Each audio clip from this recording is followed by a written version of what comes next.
অসমৰ মহিলা সমাজক আত্মনিৰ্ভৰশীল কৰি তুলিবৰ কাৰণে মাননীয় মুখ্যমন্ত্ৰী ডক্টৰ হিমন্ত বিশ্ব শৰ্মা ডাঙৰীয়াই এটা অতি দূৰদৰ্শী আঁচনি গ্ৰহণ কৰিছে।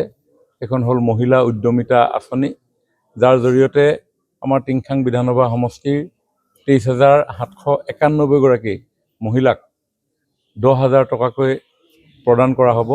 উদ্দেশ্য যাতে তেখেতসকলে সেই মূলধনেৰে ভৱিষ্যতৰ দিনত উদ্যমিতাৰ মাধ্যমেৰে তেওঁলোকে আত্মনিৰ্ভৰশীল হোৱাৰ লগতে উৎপাদনমুখী কামত তেওঁলোক নিয়োজিত হ'ব পাৰে। আৰু সেইবাবে সমগ্ৰ অসমতে লোৱা এই আঁচনিখন ৰূপায়ণ কৰাৰ উদ্দেশ্যে মহিলাসকলৰ হাতত এই ধনৰাশি তুলি দিয়াৰ কাৰণে মাননীয় মুখ্যমন্ত্ৰী ডাঙৰীয়া অহা 17 তাৰিখে পুৱা 10 বজাত মৰাণ ষ্টেডিয়াম প্ৰাংগণত তেখেত উপস্থিত হ'বহি। আৰু তাৰ কাৰণে যিখিনি যাৱতীয় ব্যৱস্থা, সেই ব্যৱস্থাখিনি গঢ়ি তুলিবৰ কাৰণে আমি সকলোৱে ইয়াতে উদ্যোগ গ্ৰহণ কৰিছোঁ। মাননীয় মুখ্যমন্ত্ৰী ডাঙৰীয়াই মহিলা উদ্যমিতা আঁচনিখনৰ এই অনুষ্ঠানতে টিংখাঙৰ কাৰণে কেইবাটাও গুৰুত্বপূৰ্ণ কাৰ্যসূচী উদ্বোধন কৰিব আৰু আধাৰশিলাও স্থাপন কৰিব। উদ্বোধন কৰিবলগীয়া দুটা অনুষ্ঠান, এটা হ'ল এই মৰাণত যিখন ইনডোৰ ষ্টেডিয়াম নিৰ্মাণ কৰি থকা হৈছে, এখন ইতিমধ্যে নিৰ্মাণ কাৰ্য সম্পূৰ্ণ হৈছে। এই নিৰ্মাণ কাৰ্য সম্পূৰ্ণ হোৱাৰ পৰিপ্ৰেক্ষিতত এখন উদ্বোধন কৰিব। ৰাজগড়ত এখন ষ্টেডিয়াম নিৰ্মাণ কৰা হৈছিলে, সেইখনো ইতিমধ্যে সম্পূৰ্ণ হৈছে, সেইখন উদ্বোধন কৰিব।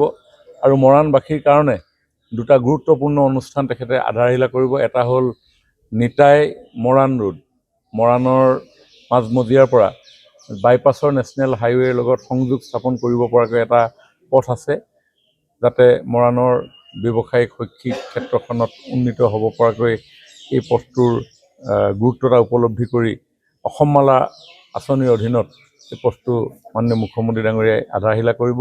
আৰু মৰাণ থানাৰ এটা নতুন গৃহ তেখেতে উদ্বোধন কৰিব। ৰাজগড়ৰ যি কাৰ্যসূচী, ৰাজগড়লৈ যাব নে ইয়াৰ পৰা কৰিব?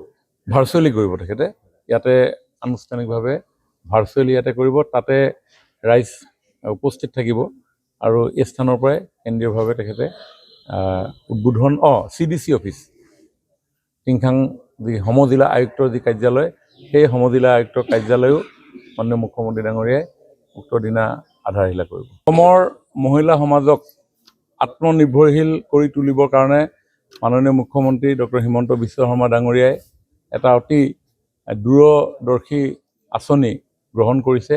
এখন হ'ল মহিলা উদ্যমিতা আঁচনি, যাৰ জৰিয়তে আমাৰ টিংখাং বিধানসভা সমষ্টিৰ 23,791 গৰাকী মহিলাক 10,000 টকাকৈ প্ৰদান কৰা হ'ব। উদ্দেশ্য যাতে তেখেতসকলে সেই মূলধনেৰে ভৱিষ্যতৰ দিনত উদ্যমিতাৰ মাধ্যমেৰে তেওঁলোকে আত্মনিৰ্ভৰশীল হোৱাৰ লগতে উৎপাদনমুখী কামত তেওঁলোক নিয়োজিত হ'ব পাৰে। আৰু সেইবাবে সমগ্ৰ অসমতে লোৱা এই আঁচনিখন ৰূপায়ণ কৰাৰ উদ্দেশ্যে মহিলাসকলৰ হাতত এই ধনৰাশি তুলি দিয়াৰ কাৰণে মাননীয় মুখ্যমন্ত্ৰী ডাঙৰীয়া অহা 17 তাৰিখে পুৱা 10 বজাত মৰাণ ষ্টেডিয়াম প্ৰাংগণত তেখেত উপস্থিত হ'বহি। আৰু তাৰ কাৰণে যিখিনি যাৱতীয় ব্যৱস্থা, সেই ব্যৱস্থাখিনি গঢ়ি তুলিবৰ কাৰণে আমি সকলোৱে ইয়াতে উদ্যোগ গ্ৰহণ কৰিছোঁ। মাননীয় মুখ্যমন্ত্ৰী ডাঙৰীয়াই মহিলা উদ্যমিতা আঁচনিখনৰ এই অনুষ্ঠানতে টিংখাঙৰ কাৰণে কেইবাটাও গুৰুত্বপূৰ্ণ কাৰ্যসূচী উদ্বোধন কৰিব আৰু আধাৰশিলাও স্থাপন কৰিব। উদ্বোধন কৰিবলগীয়া দুটা অনুষ্ঠান, এটা হ'ল এই মৰাণত যিখন ইনডোৰ ষ্টেডিয়াম নিৰ্মাণ কৰি থকা হৈছে, এখন ইতিমধ্যে নিৰ্মাণ কাৰ্য সম্পূৰ্ণ হৈছে।